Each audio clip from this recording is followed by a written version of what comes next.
தமிழ்நாட்டில் மட்டும்தான் ஒரு ஓட்டுக்கு 5000 கூட தருவதற்கு தயாரான ஒரு டாஸ்மாக் ஊழலின் அடிப்படையில் சம்பாதித்த பணத்தை வைத்துக் கொண்டு செய்யும் ஒரு அயோக்கியத்தனமான அரசியல் நடந்து கொண்டிருக்கிறது. இந்த மா சுப்பிரமணியம், மண்ணாங்கட்டி, திருப்பூஜின்னு ஒரு 10 பேர் அங்கே அமைச்சர் உட்கார்ந்துருக்கானுங்க இல்லையா, அவங்க எல்லாரும் ரிசைன் பண்ணிட்டு போனோம். ஏன் ஸ்டாலினே ரிசைன் பண்ணிட்டு போனோம். கொஞ்சம் சூடு சொன்ன இருந்துச்சுன்னா அந்த ரிசைன் பண்ணிட்டு போயிருப்பான்.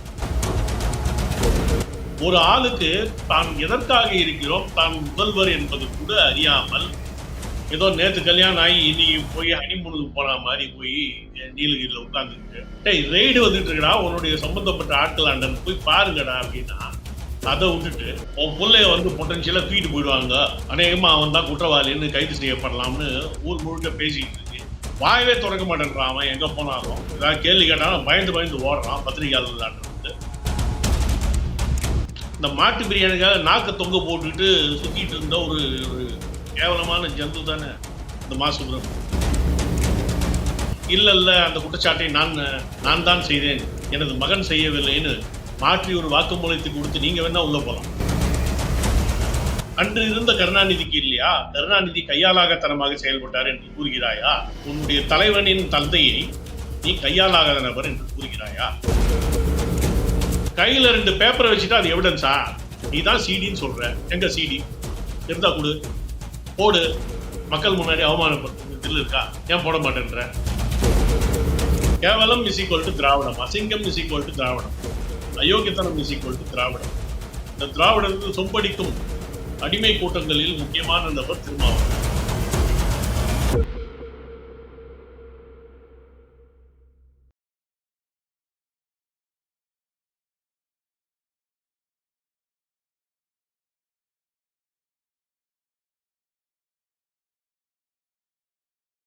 தாமரை டிவி நேயர்களுக்கு அன்பான வணக்கம். இன்று நமது நேர்காணலில் சிறப்பு விருந்தினர் பாஜகவின் மூத்த தலைவர் கல்யாணராமன் அவர்கள் நம்மோடு இணைந்திருக்கிறார்.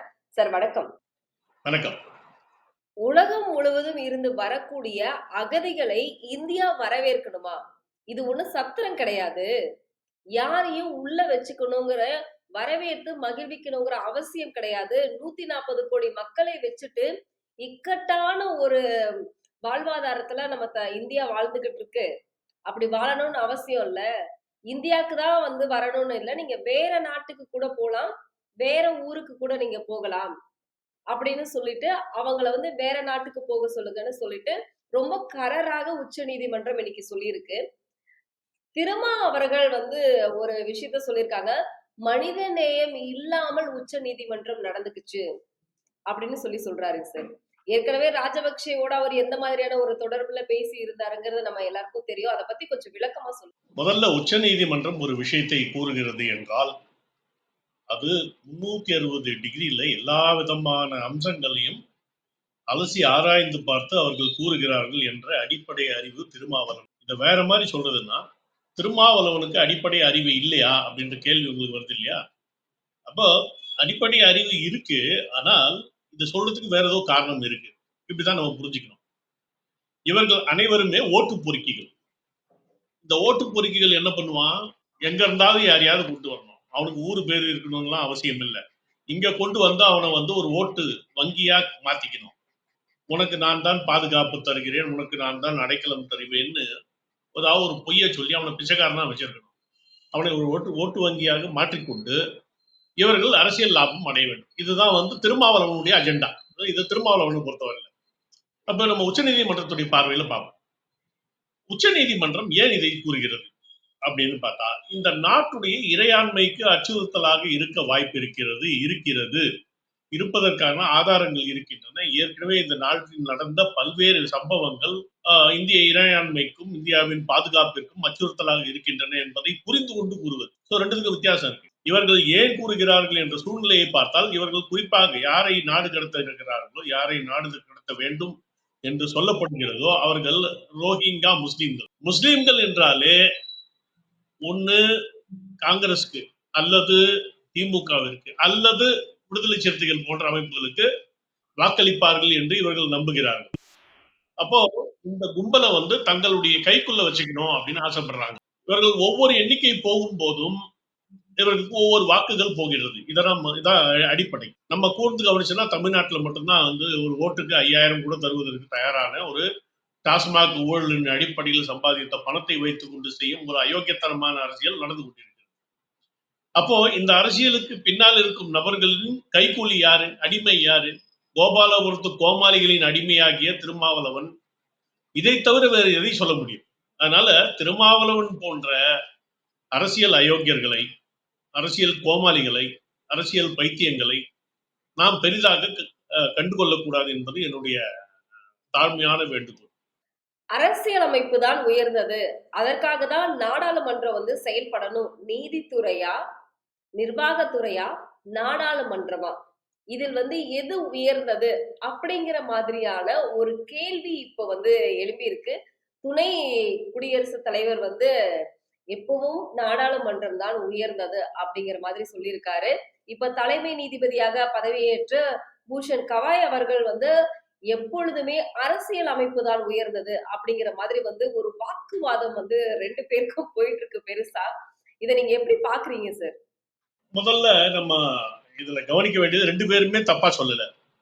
என்ன 2 பேருமே சரியான விஷயத்தைத்தான் கூறியிருக்கிறார்கள். அப்போ இது எந்த பின்னணியிலிருந்து சொல்கிறார்கள் என்பதை நாம் புரிந்து கொள்ள வேண்டும். அரசியல் சாசனத்தின் அடிப்படையில் தான் இந்த நாடு நடத்தப்படுகிறது. அதுல வந்து எந்த விதமான மாற்று கருத்தும் கிடையாது.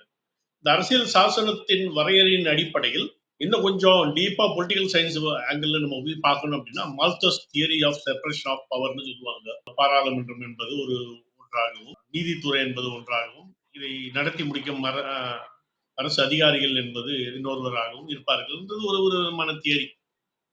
ஆக்சுவலா இதெல்லாம் என்ன குழப்பம்னா இந்த பிரிட்டிஷ்காரன் வந்து நம்ம மேல இம்ப்ளிமெண்ட் பண்ணிட்டு குழப்பங்கள் என்ன இந்த நாட்டிலே எது உச்சமாக இருந்தது என்றால் அரசியல் சாசனத்தை விட உச்சமாக இருந்தது எது என்றால் ஒரு காலத்திலே தர்மம். என்ன அதனால்தான் சிபி சக்கரவர்த்தி தன்னை அடைக்கலம் அடைந்த புறாவிற்கு தன்னையே வந்து எடைக்கு இடம் நிறுத்தினான்.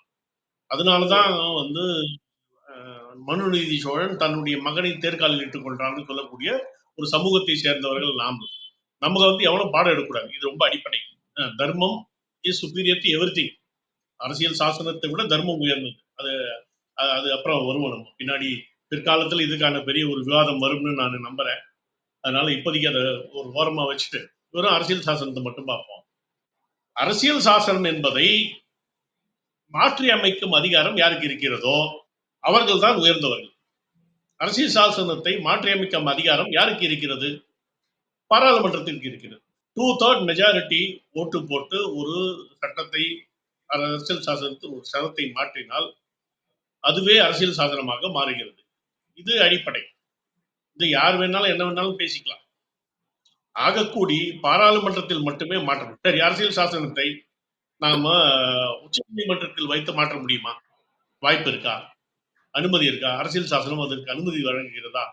இல்லை.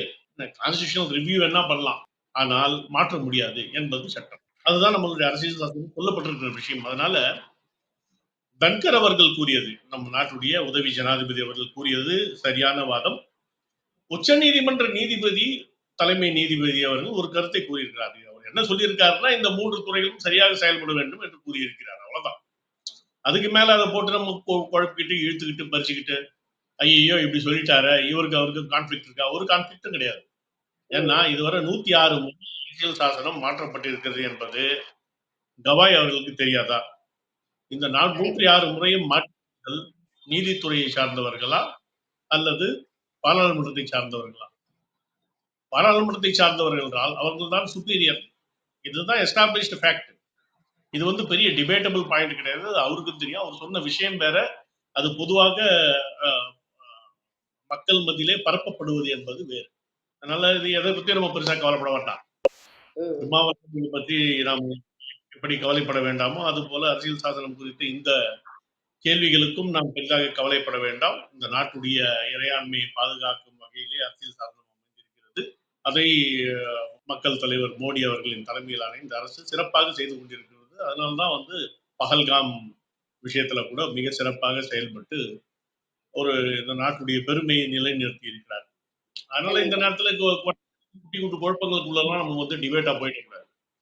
சரி, இப்போ டெல்லியில இப்படி ஒரு பிரச்சனை போயிட்டு இருக்கிற மாதிரி இன்னைக்கு தமிழகத்திலயுமே வந்து ஒரு பிரச்சனை இருக்கு. என்ன அப்படின்னா, தற்போது அதாவது இப்பொழுது வந்து சுகாதாரத்துறை அமைச்சராக இருக்கக்கூடிய மா. சுப்பிரமணியன் அப்பொழுது மேயராக இருக்கும் பொழுது அவர் மேல் ஒரு வழக்கு தொடுக்கப்பட்டது.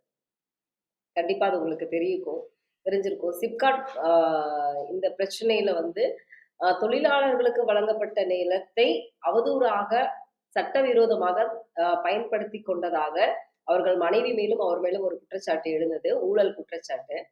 இப்போ அவங்க என்ன கேள்வி உச்சநீதிமன்றம் என்ன கேள்வி எழுப்பியிருக்காங்க அப்படின்னா, அவரை விசாரிப்பதற்கான ஒப்புதலை யாரிடம் பெற வேண்டும்? அரசிடம் பெற வேண்டுமா? சபாநாயகரிடம் பெற வேண்டுமா? அப்படிங்கிற ஒரு கேள்வியை உச்சநீதிமன்றம் வச்சிருக்கு.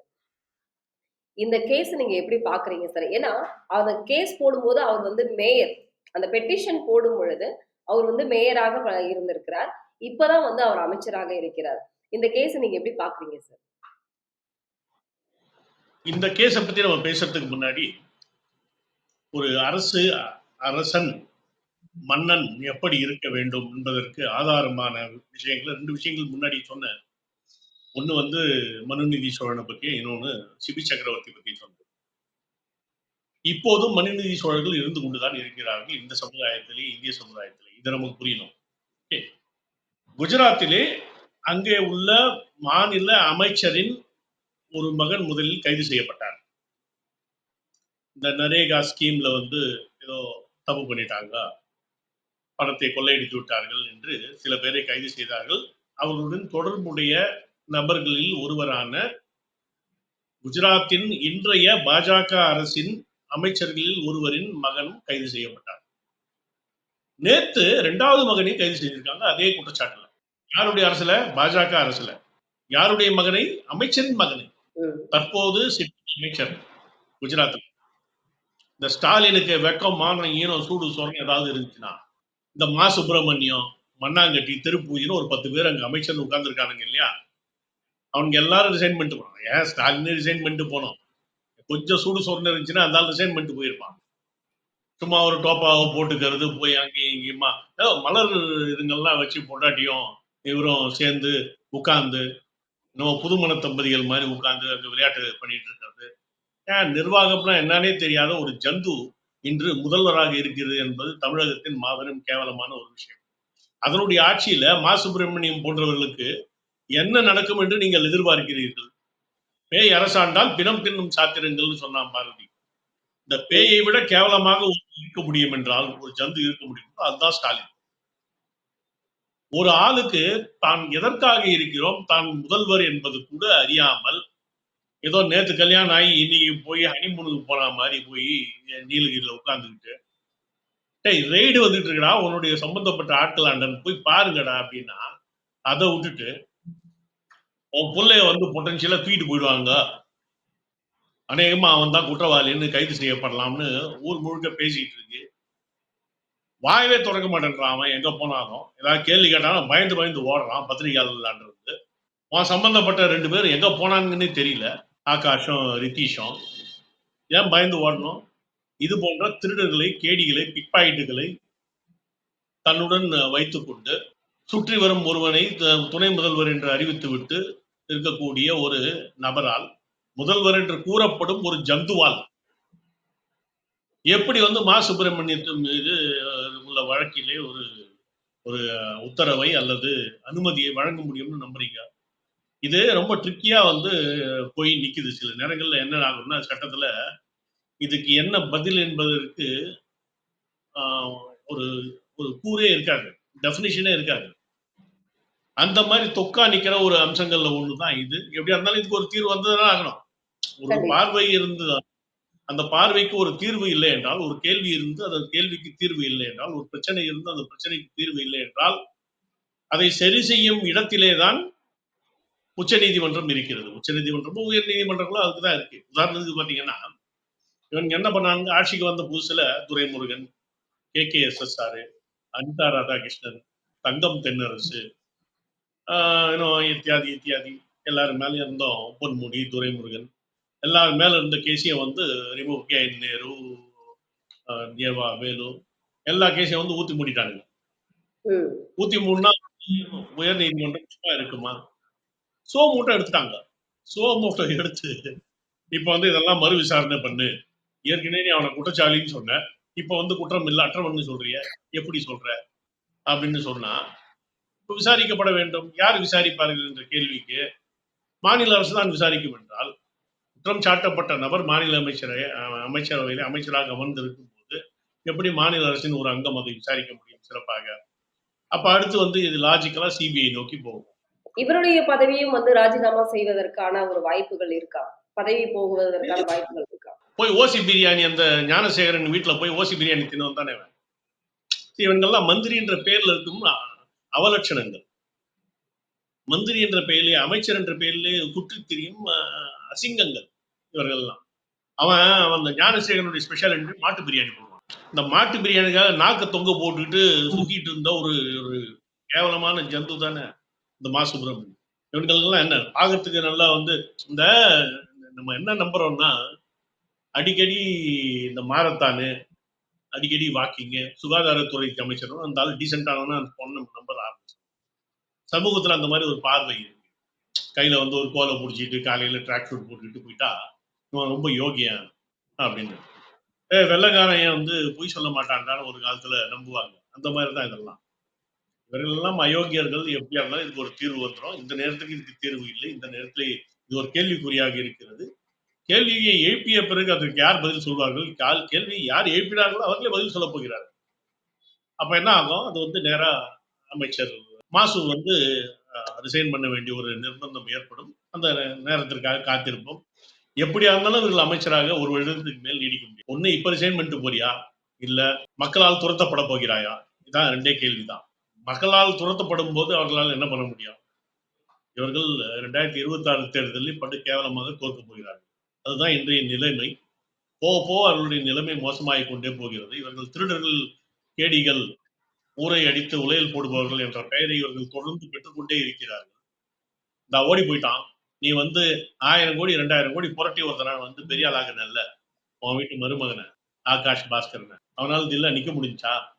பொட்ட பையன் மாதிரி ஓடி போயிட்டானா? வேடிகள் தானே நீங்கெல்லாம். உன் புள்ளையாண்ட வரப்போகுது மிஸ்டர் ஸ்டாலின், புள்ளையாண்ட வரப்போகுது அடுத்து. அதுக்கான நிலைமை தான் இப்ப கூடிக்கொண்டே போகிறது. நீங்க தப்பிக்கலாம் முடியாது. ஒண்ணு என்ன பண்ணலாம், இல்ல அந்த குற்றச்சாட்டை நான் தான் செய்தேன், எனது மகன் செய்யவில்லைன்னு மாற்றி ஒரு வாக்குமூலத்தை கொடுத்து நீங்க வேணா உள்ள போலாம். அந்த ஆப்ஷன் வந்து உங்களுக்கு ஓப்பன். இதுதான் நான் ஸ்டாலினுக்கு சொல்லிக் கொள்ள விரும்புவது. அதனால அந்த அமைச்சரையும் காப்பாற்ற முயற்சிக்காதீர்கள். இது எந்த விதமான பலனையும் அளிக்கப் போவதில்லை. உங்களிடையே இருக்கும் மிக திறமையான அருமையான வக்கீல் கும்பலை வைத்துக் கொண்டு நீங்கள் தப்பித்துக் கொள்ளலாம் என்று நினைத்தால் மக்கள் மன்றத்திற்கும் பதில் சொல்ல வேண்டியிருக்கும், நீதிமன்றத்திற்கும் பதில் சொல்ல வேண்டும். 2011ல ஜெயலலிதா கிட்ட வந்து ஒரு சிடி கிடைச்சதாகவும், அந்த சிடி வந்து பண்ணையார் வீட்ல இருக்காரா? அந்த பண்ணையார பார்க்கணும். ஒரு முக்கியமான ஒரு விஷயம் பேசணும் அப்படின்னு ஜெயலலிதா அம்மையார் வந்து விஜய் கிட்ட, அதாவது இப்பொழுது தாவேகா தலைவராக இருக்கக்கூடிய விஜய் அவர்கள் கிட்ட வந்து பேசினதாகவும், அந்த பனையூர் பண்ணையார வந்து இம்மீடியட்டா என்ன வந்து பார்க்க சொல்லுங்க அப்படின்னு சொன்ன மாதிரி வந்து ஒரு விஷயம் வந்து இப்போ தமிழ் பிரசன்னா அவர்கள் வந்து திமுகவுக்கு சாதகமாக ஒரு மேடை பேச்சுல வந்து பேசியிருந்தாரு. சரி, பனையூர் பண்ணையார் அப்படின்னாவே வந்து தாவேகா தலைவர் தான். இப்போ இந்த டைம்ல தான் வந்து ரொம்ப சப்போர்ட்டிவா ஆ அதிமுகவுக்கு வந்து 51 தொகுதிகளிலும் விஜய் வந்து பிரச்சாரம் மேற்கொண்டதாக வந்து அவர் நெறைய அடுக்கடுக்கான நெறைய கேள்விகளையும், அது மட்டும் இல்லாம அவருடைய கருத்துக்களையும், குற்றச்சாட்டையும் வச்சுட்டு வந்திருக்காரு. இப்போ இத நீங்க எப்படி பார்க்குறீங்க சார்? இப்போ ஜெயலலிதா அம்மையார் இல்ல. அவரு தனியா ஒரு கட்சி ஆரம்பிச்சுட்டாரு. தானே வந்து இன்னைக்கு ஒரு பண்ணையாரா பெரிய ஆளா வந்து நின்னுட்டு இருக்காரு. இதெல்லாம் பார்க்கும் பொழுது உங்களுக்கு எப்படி இருக்கு சார்? திமுக என்பது ஒரு பொய்களை உற்பத்தி செய்யும் ஒரு தொழிற்கூடம் என்பதற்கு இதைவிட சிறந்த ஆதாரம் என்பது ஒன்று இருக்க முடியுமா என தெரியும்.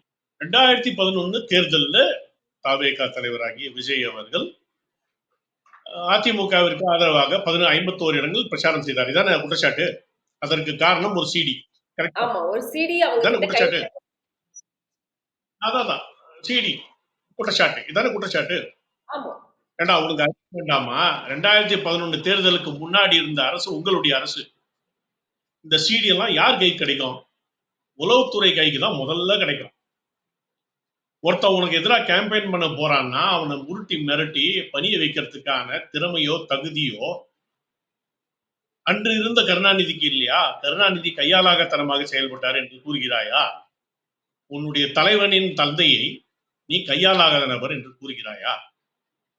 சரி, இதுக்கு அடுத்து இன்னும் நம்ம நிறைய புரிஞ்சுக்க வேண்டியிருக்கு. 2011 தேர்தலுக்கு முன்னே இருந்த அரசை வழி நடத்தியது யார் என்று நிறைய பேருக்கு தெரியாது. இன்னைக்கு செந்தில் வேலனு, முருகானந்தம், அப்புறம் அந்த உதயச்சந்திரன் இவங்கெல்லாம் வழி நடத்துறாங்க இல்லையா?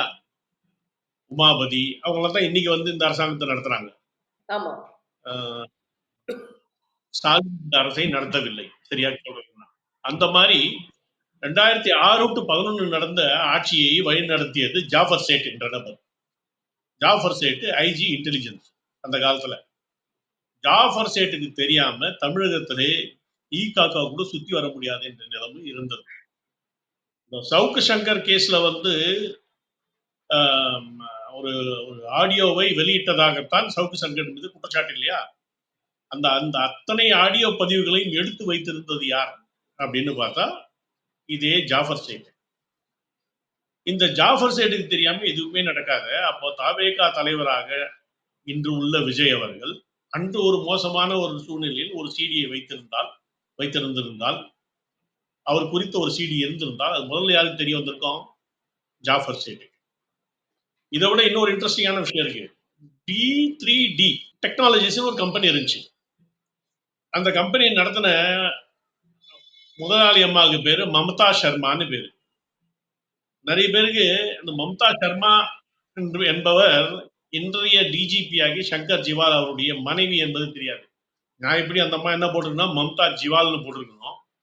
ஆனா அந்த அம்மா மம்தா சர்மா என்ற பெயரில் ஒரு கம்பெனி நடத்தி கொண்டிருந்தார். அந்த கம்பெனி தான் திருட்டுத்தனமா எல்லாருடைய போனையும் ரெக்கார்ட் பண்ற வேலையை செய்து கொண்டிருந்தது அந்த காலத்துல. அந்த கம்பெனி குற்றச்சாட்டுகளும் உண்டு. நிறைய சாப்ட்வேர்லாம் வந்து திருட்டுத்தனமா வித்தாங்க. பொண்டாட்டிகள் இருந்தே சங்கர் ஜிவால் வந்து நார்காட்டிக்ஸ் கண்ட்ரோல் பியூரோவுக்கு அவர் அப்போது பொறுப்பாளராக இருந்தார். 2006 வரை அவர் பொறுப்பாளராக இருந்தார். 1999 2006 வரை இருந்தார் நினைவு இருக்கு. அந்த காலகட்டத்தில் வந்து தன்னுடைய மனைவியுடைய நிறுவனத்திலிருந்தே நார்காட்டிக்ஸ் கண்ட்ரோல் பியூரோவுக்கான இதுங்கள்லாம் பெற்றுக்கொண்டார்னு தகவல். நியாயப்படி அவரும் வந்து உள்ள போக வேண்டிய நபர். குற்றச்சாட்டுகளின் அடிப்படையில் பார்த்தா வந்து அது நிரூபிக்கப்பட்டால் ஜெயிலுக்கு செல்ல வேண்டிய நபர்கள் சங்கர் ஜிவாலும் ஒரு நபர். துரதிருஷ்டவசமான உண்மை. இன்றைய காவல்துறை அதிகாரிகள்லாம் இப்படிதான் இருக்காங்க. அவர் தான் இன்னைக்கு டிஜிபி ஆயிட்டார். ஏன்னா என்ன வந்து குண்டர் சட்டத்தில் ஒரு கம்பெனியுடைய மேனேஜ்மெண்ட் ப்ரொஃபஷனல் நானே ஒரு கம்பெனியுடைய எம்டியா இருக்கிறேன். என்னை தூக்கி வந்து குண்டர்னு போட்ட அந்த அதிபுத்திசாலி இதே சங்கர் ஜிவால் தான். சரி, அது ஒரு பக்கம் இருக்கட்டும். இந்த சங்கர் ஜிவால் தான் இந்த ரெக்கார்டிங்லாம் பண்ணவர் அந்த காலத்துல. அவரும் ஜாஃபர் சேட்டும் இணைந்து செயல்பட்டார்கள். அப்போ இவர்களுக்கு தெரியாமல் எந்த காலம் போக முடியாது, வர முடியாது. அன்னைக்கு வாட்ஸ்அப் கிடையாது. வாட்ஸ்அப் 2009 துவங்கப்பட்டு 2010 இந்தியாவுக்கு வருது. ஆனா வாட்ஸ்அப்ல சாட்டிங் தான் பண்ண முடியும். 2015 தான் வாட்ஸ்அப் காலே அனுமதிக்கப்பட்டது. ஸோ பெரிதாக தொழில்நுட்பங்கள் இல்லாத ஒரு காலகட்டத்திலே ஜெயலலிதா அவர்கள் போனை போட்டு வர சொன்னாராம். எப்போ? திமுக ஆட்சியினப்போ. அவர் வந்த உடனே அவர் வந்து இந்த பாரு ஒரு சிடி மிரட்டினேன், உன்னை நான் மிரட்ட போறேன், நீ பயந்து ஓடி போய் எனக்காக பிரச்சாரம் பண்ணணும். இங்க இருக்கிற திமுக அரசாங்கத்துக்கு இதெல்லாம் தெரியாது, தெரியாம நீயும் காது வச்ச மாதிரி எனக்காக எல்லா ஊர்லயும் பிரச்சாரம் பண்ணணும்னு சொன்னாங்களாம். சரி, ஓகே. அந்த வருஷம் முடிஞ்சு போச்சு இல்ல. 2016 எப்படி வந்து அதே விஜய் மக்கள் இயக்கம் ஜெயலலிதாவுக்கு ஆதரவாக நின்றது, அதிமுக ஆதரவாக நின்றது. அவர்கள் ஒரு கொள்கை முடிவை அந்த காலத்திலே எடுத்திருந்தார்கள். அவ்வளவுதான், முடிஞ்சு போச்சு. இவங்களுக்கு இப்ப என்ன பிரச்சனை அப்படின்னா, இதுல ரொம்ப முக்கியமா நம்ம பார்க்க வேண்டிய ஒரு அம்சம் வந்து விஜய் மீது இது போன்ற ஒரு குற்றச்சாட்டு இதுவரை வந்ததில்லை. பொதுவா வந்து ஒரு சினிமா துறையை சேர்ந்த ஒரு பிரபலம் என்றால் அவர் மீது இது போன்ற பாலியல் சார்ந்த ஏதோ குற்றச்சாட்டுகள்லாம் வச்சு அவங்கள பத்தி கேவலமா பண்ணி மக்கள் முன்னாடி ஒரு மாதிரி அவங்கள இவர்கள் எல்லாம் கேவலமானதும் காட்டக்கூடிய ஒரு பழக்கம் சமூகத்தில் இயல்பாகவே இருந்து கொண்டிருக்கிறது. கண்டிப்பா. இதிலே மாட்டாளில் ஒரு நபர் தாவேகா தலைவராகி விஜய். இந்த உண்மையை நம்ம ஏத்துக்கிட்டு தான் ஆகணும். இதுக்கு இடையில நடுவில் வந்து அவரு எங்கேயோ கோவாக்கு எங்கேயோ வந்து விமானத்துல போறாரு. கூட ஒரு நடிகை போறாரு. தனி விமானத்துல அவங்க பறக்குறாங்க. அந்த தனி விமானத்துல அவங்க போகும்போது கூட ஒரு நடிகை வேறு சில நண்பர்களும் போறாங்க. இத போய் இந்த திமுக காரனுங்க வீடியோ எடுத்து கொண்டு வந்து போட்டு பாருங்க யாரோட போறாங்க அப்படின்றாங்க. ஏண்டா ஒரு நடிகர் நடிகையோடு இன்னொரு நடிகையுடைய திருமணத்திற்கு செல்வது இயல்பானதா? இல்ல அவர்னா உன் பொண்டாட்டிவா கூட்டிட்டு போவாரு? அறிவு வேண்டாம் உனக்கு. நடிகையோட தான் செல்வார். அவன் பொண்டாட்டியோட போக மாட்டார். அதுக்கு அவசியம் இல்லை. இந்த அடிப்படை அறிவில்லாத திமுகவினர் தான் இது போன்ற கேவலமான செயல்களை செய்து கொண்டிருக்கிறார்கள். இப்ப என்னன்னா அவங்க தாவேகா தலைவராகிய விஜய் அவர்களுக்கு சமூகத்திலே ஒரு பெரிய மரியாதை ஆதரவு அலை உருவாகி வருவதாக அவர்கள் நம்புகிறார்கள். அப்போ அதை சரி பண்றது எப்படி? அதை உடைக்கிறது எப்படி? அவரை எப்படி அவமானப்படுத்துவது? அவரை அசிங்கப்படுத்தி விட்டால் அந்த பக்கம் செல்லக்கூடிய வாக்குகள் எல்லாம் செல்லாமல் சென்று விடுமே. இருந்தாலும் மோசமான இந்த ஒப்பீனியன் உருவாக்குறதுக்காக கொஞ்சம் கூட அடிப்படை அறிவு இல்லாம அந்த காலகட்டத்திலே தாங்கள் தான் ஆட்சி செய்தோம் என்ற உண்மையை முழுமையாக மறைத்துவிட்டு தமிழன் பிரசன்னா போன்றவர்கள் இது போன்ற பொய்யை கட்டமைத்து விடுவதற்காக இறக்கப்படுகிறார்கள். இது கேவலமான உண்மை என்ன தெரியுமா? தமிழன் பிரசன்னா குறித்து அப்படி ஒரு வீடியோ இருக்கிறது. தமிழ்நாட்டுல பாதி பேர் அதை பார்த்திருப்பான் ஒரு காலத்துல. அப்படிப்பட்ட ஒரு அசிங்கமான நபர் தான் இந்த தமிழன் பிரசன்னா. அதனால சொல்றது கூட ஒரு தகுதி வேண்டாமா? ஏன்டா அசிங்கமா பேசுற சிவாஜி கிருஷ்ணமூர்த்தி வச்சாலும் சொல்லுங்கடா, பொய்ய சொல்றீங்க. சொல்றதுதான் ஒரு பொய். அவர்கிட்ட பெரிய எவிடன்ஸ் எல்லாமே இருக்கு அப்படின்னு சொல்றாரு. கையில 2 பேப்பரை வச்சுட்டா அது எவிடன்ஸா? நீ தான் சிடின்னு சொல்ற. எங்க சிடி இருந்தா கொடு, போடு. மக்கள் முன்னாடி அவமானப்படுத்து தில் இருக்கா? ஏன் போட மாட்டேன்ற? இன்னைக்கு எந்த ஒரு சம்பவம் நடந்தாலும் உடனடியாக டெக்னாலஜி இருக்கிற உலகத்துல அடுத்த நிமிஷம் வெளியே வந்து இல்லையா? எந்த ஒரு கேவலமான சம்பவம் ரொம்ப மூக்கு சொரிகிறேன் பாருங்க, அந்த பாஜக தலைவர் மூக்கை சொரிந்து கொண்டிருக்கிறார். சொல்ல முடியாது. அசிங்கமா மூக்கு சொரிகிறாரு பாருங்க. கொஞ்சம் கூட இங்கீதம் இல்ல, பொது வெளியில வந்து மூக்கு சொரிகிறாரு. அது கொஞ்சம் நாசுக்கா சொல்லிட்டு இருக்காங்க. இப்படிதானே? அந்த அளவுக்கு வந்து நீ டெக்னாலஜி வளர்ந்து போச்சு. நம்மளுடைய ஒவ்வொரு அசைவுகளையும் எல்லாராலும் கவனிக்கக்கூடிய ஒரு காலகட்டத்தில் நாம் இருந்து கொண்டிருக்கிறோம். கண்டிப்பா. அப்போ வந்து எதா இருந்தாலும் வந்துருமே. ஏன் வந்து விஜய் பற்றி இதுவரை வந்ததில்லை என்றால் விஜய் இந்த விஷயத்திலே தூய்மையாக நடந்து கொண்டிருக்காருன்னு நான் நம்புறேன். இந்த நிமிஷம் வரை விஜய்க்கு எதிராக அப்படி ஒரு குற்றச்சாட்டு வந்ததில்லை. சொல்லக்கூடிய கருத்துக்கள்ல வந்து மாற்றம் இருக்கலாம், பாயாசம் பாசிசம் அது ஏதாவது பேசலாம், எதுகை மோனை இருக்கலாம், அடுக்குமொழி இருக்கலாம், ஓகே. அதெல்லாம் நம்ம வந்து கருத்து போர்ல வந்து அதெல்லாம் மோதிக்கலாம். என்ன? பட் இது போன்ற செயல்கள் வந்து ஒரே ஒரு கும்பலுக்கு மட்டுமே உரித்தானவை. அதுதான் திராவிட மாடல். கேவலம் இஸ் ஈக்குவல் டு திராவிடம், அசிங்கம் இஸ் ஈக்குவல் டு திராவிடம், அயோக்கியத்தனம் இஸ் ஈக்குவல் டு திராவிடம். இந்த திராவிடருக்கு சொம்படிக்கும் அடிமை கூட்டங்களில் முக்கியமான நபர் திருமாவளவன். அவ்வளவுதான் அரசியல் தமிழகத்தை பொறுத்தவரை.